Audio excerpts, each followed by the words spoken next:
Name ain't really Candy, but that's the name I picked when the street swallowed me whole. My birth name? That girl died a long time ago. Candy is who smiles through the smoke, who walks in heels when her knees shake, who keeps moving when the night tries to eat her alive. At home, I'm a ghost. Out here, I'm Candy. I was barely 13 when the blade became my world. Mama gone, dad locked up, no family stepping in. Foster care, juvenile halls, just places that taught me nobody was coming to save me. The first night, some girl from placement said her man could help me. Thought he was a boyfriend. Turned out he was a pimp. He put me in a skirt too short, told me not to come back without cash. My hands shook so bad I couldn't even light a cigarette. First car that pulled up, my heart pounded like it was trying to escape my chest. When I came back with crumpled bills, he just smiled, like he owned me. That was the start. Money came quick. Pain came quicker. People think fast money feels like freedom. Truth is, it's a leash. One night you think you rich, next morning you begging for change at the liquor store. Still, you go back, 'cause what else you got? No diploma, no home, no one waiting. The blade becomes everything. At first, I swore it was temporary. Just till I got on my feet. But the streets don't let go. Faces learn your name. Pimps claim your body. Drugs slide into your hands like candy. You smoke to stay awake, to feel nothing, to keep walking when your soul is already crawling. And the men, they come in every kind. Drunks who spill liquor on your skin. Married ones slipping off their rings. Lonely ones who just want to talk, who pay for 10 minutes of someone pretending they matter. Some nights I wondered which was worse, the ones who hurt me or the ones who used me like a mirror for their emptiness. Violence came fast. Black eyes, split lips, bruises under fishnets. A date once pulled a gun on me when I asked him to pay. I jumped out of his car while it was still moving, skin tearing open on the asphalt. Went right back to work the next night. Pain doesn't pause the quota. But the hardest part ain't the bruises. It's the mirror. Coming home at 3 a.m., wiping makeup off, and seeing a stranger stare back. Candy smiles on the street, but under the lashes, under the lipstick, there's just a tired girl asking, "Do you even exist without the hustle?" Slow nights cut the deepest. 3 songs, $5, aching feet, fake smiles. Then you hit a jackpot, 500 in 2 hours, and you're hooked again. That's the trap. Fast money whispers, "One more night," and you always listen. The dressing rooms are their own world. Perfume and sweat mixing, girls laughing too loud to hide the fear. Some become sisters, watching each other's backs. Most become rivals. Smiles in the mirror, daggers in the street. Survival leaves no room for friendship. People ask if I like it. Truth? Sometimes. The power's real, men chasing me with open wallets. For a girl who grew up invisible, that spotlight feels like proof I exist. But it's poison. The same men who call you a queen one night treat you like trash the next. I got scars, outside and in. Cigarette burns on my hand from a pimp's discipline. Cracked ribs from a date who thought buying meant owning. Worse are the invisible ones. Every fake laugh, every baby I never meant, every piece of myself I traded for survival. They pile up heavy, but Candy kept me alive. When cops rolled up, she sweet-talked her way out. When the streets got cruel, she played tougher than she felt. When I cried alone, I whispered my real name into the dark just to remember I was still human. Most nights, I thought about death. Sometimes I even welcomed it, but survival's a stubborn fire. Even in the darkest corners, it kept me breathing. I wasn't ready to give up, not yet. So yeah, that's how it began. 13 years old, no love, no home, no future, just Candy, walking Figueroa, living off fast money and slow scars. Once you in, it's damn near impossible to climb back out, but this story ain't finished. And as long as I'm still breathing, Candy's still here. I was just a kid, she said. But the street doesn't let you stay a kid. Everyone expects you to be grown. Men look at you not as a little girl, but as prey. Women tell you, save yourself. But none of them has a home to offer you. At some point, you just say to yourself, okay, I guess this is my life now. Her face tightened. Her hands locked together. Silence weighed heavy in the room until she lit another cigarette. My first money? She paused, swallowing hard. I don't want to remember it, but I do. A man bought me a hamburger. I was about to faint from hunger. I can still smell that burger. In return, he wanted my body, and I said yes, because at that moment, it meant I'd be full. And if I was full, I'd survive another day. That's how it starts. Nobody tells you this, but it's the truth. It's not sex that drags you there. It's hunger. Roxy pressed the cigarette into the ashtray and stared straight at me. Do you know? Even years later, I still can't eat hamburgers. For everyone else, it's comfort food. For me, it's shame burned into taste. From that day, the street became her school. Every corner had a new lesson. Fake friends, false lovers, drug dealers, pimps. They treat you like a princess at first, Roxy said. They open their arms, tell you, I'll protect you. But what they're really doing is putting chains on you. I noticed my chains too late. Once she disappeared for 3 days. The man who controlled her went around the city, telling everyone, she's my property. That was the first time Roxy truly understood the word slave. You can't be someone's property, she said, her voice rising with anger. But out there, that word becomes real. You're breathing, but you're not free. And the worst part? You get used to it. Humans can get used to even the most horrifying cage. Tears rolled down her face, though she wasn't crying in sobs, just silent streams. What saved me, she whispered, was singing. On street corners, in bathrooms, sometimes even in the rooms of the men I was with, I sang. My voice was the only thing still mine. My body was taken, but my voice remained. When Roxy sang, her face transformed. As she recalled it now, her lips moved, humming a quiet blues tune. For a moment, the whole room shifted. One day, she said, I made a promise to myself. I'd get out of this life with my voice. I had nothing else, but I had that. People laughed at me, mocked me, but it didn't matter. My voice was still mine. And that promise, that's what kept me alive. Roxy leaned back in her chair, eyes fixed on a spot in the distance, as if she were watching her younger self from across time. Her voice grew softer, almost confessional. There's this thing people don't understand, she said. When you're living like that, you don't just sell your body. You start selling pieces of your soul. A smile here, a fake laugh there, pretending to like someone who makes your skin crawl. Bit by bit, you trade away fragments of yourself just to make it to the next day. She paused, and for a moment, the only sound in the room was the faint hum of the fridge. Then she took a long drag of her cigarette, exhaled slowly, and continued. I used to look in the mirror and not recognize the girl staring back. Her eyes were hollow, her skin bruised. But worse than all that was the emptiness inside. You stop feeling. At first you cry a lot. Later you don't cry at all. That's when you know you're disappearing. The first time Roxy tried drugs, it wasn't out of choice. A man had offered it, telling her it would make the pain go away, make the nights easier. She resisted at first, but exhaustion broke her will. It's just one time, she had told herself. But one time became 2, then 10. The drugs don't really erase the pain, she admitted. They just numb it. They steal time. Suddenly hours are gone, days blur together. But in those numb spaces, you think you're safe, until the craving wakes up, and then you're trapped again. She described nights when she stumbled through alleys, her body shaking, chasing both money and another hit. And yet somehow she kept singing. Sometimes in bars where men threw coins, sometimes in dingy hotel rooms where no one cared. The songs were cracked, raw, but they carried something pure. My voice was the only proof I was still human, Roxy said, her eyes glistening. Even when I was high, even when I was broken, when I sang, I could almost feel like myself again. Like Roxy wasn't gone yet.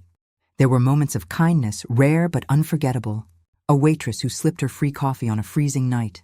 An old man who told her, "You sing like you've seen heaven and hell at the same time." Little sparks that reminded her she was more than her chains.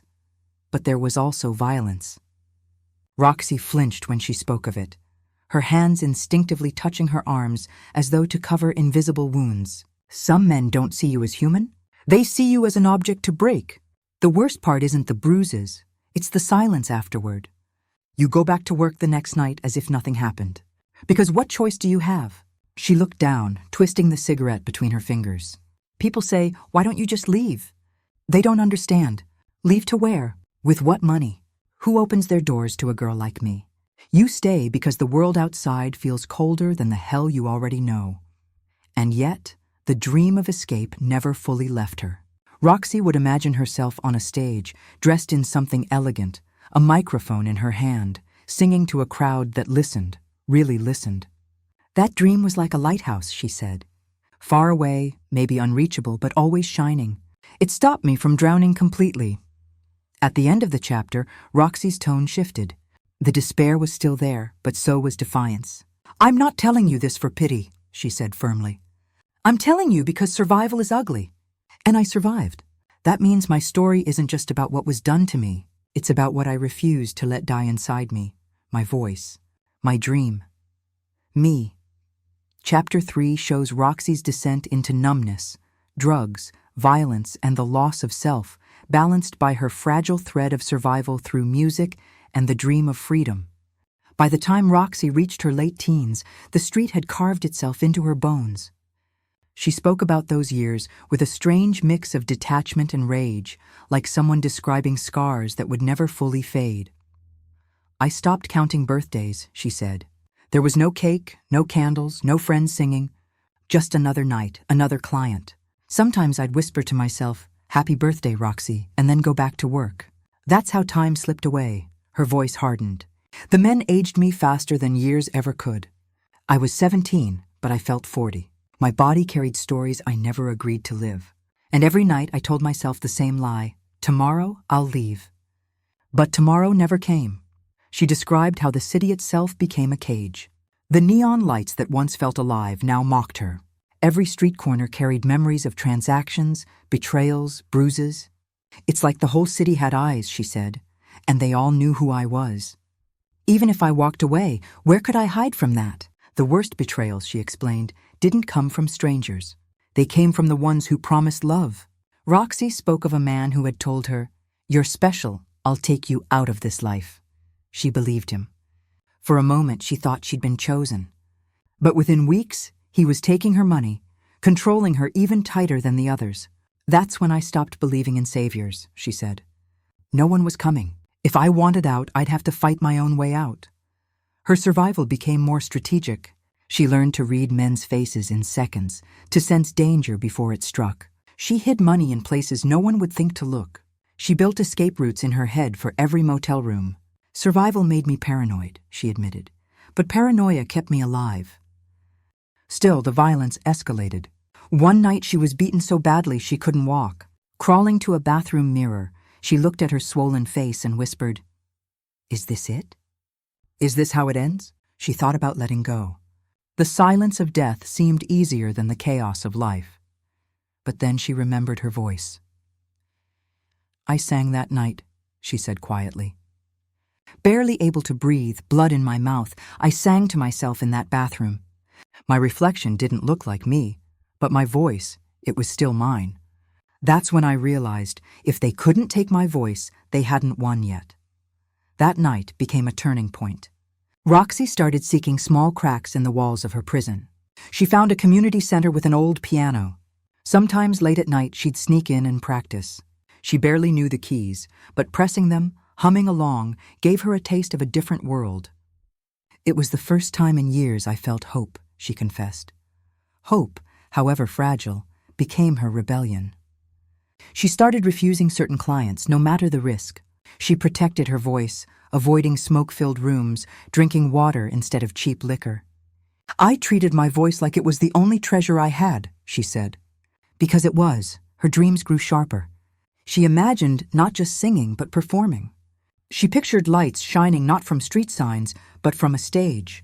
She pictured applause not bought with pity, but earned with truth.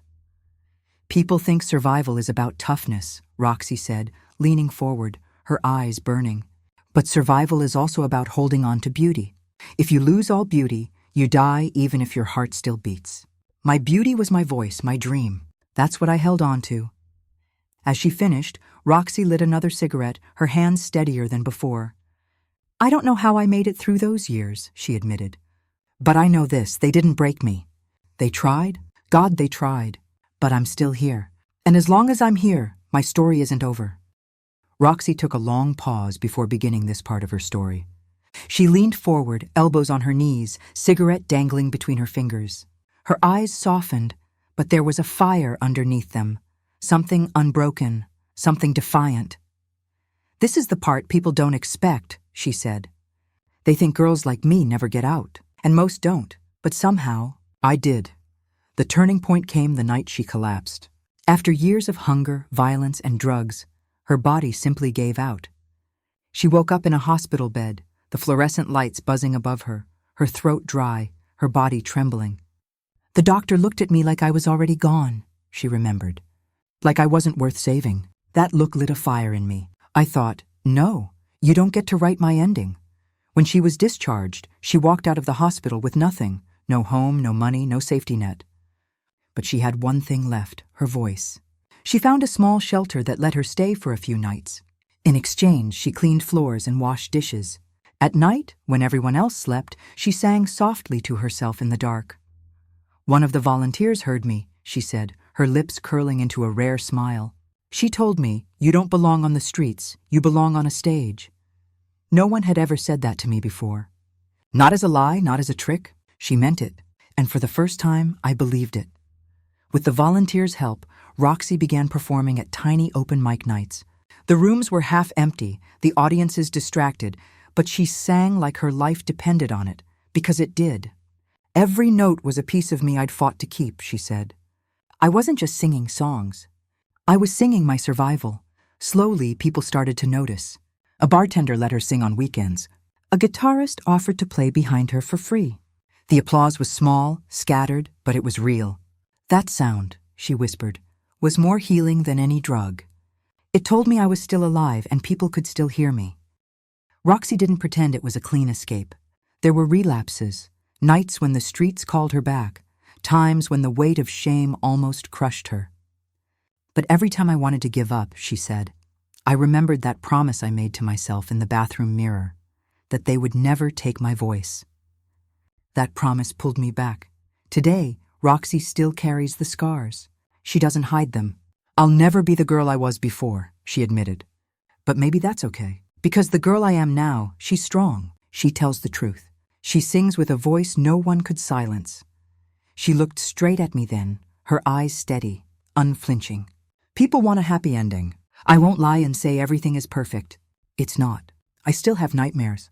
I still fight the urge to disappear. But every time I stand in front of a microphone, every time I let my voice out, I win a little more of myself back. Her final words lingered in the air like a melody. I survived. That doesn't mean I'm free from the past. But it means the past didn't kill me. And as long as I can sing, as long as someone out there listens, I'll keep telling my story. Because silence is what they wanted, and my voice is what they can never have.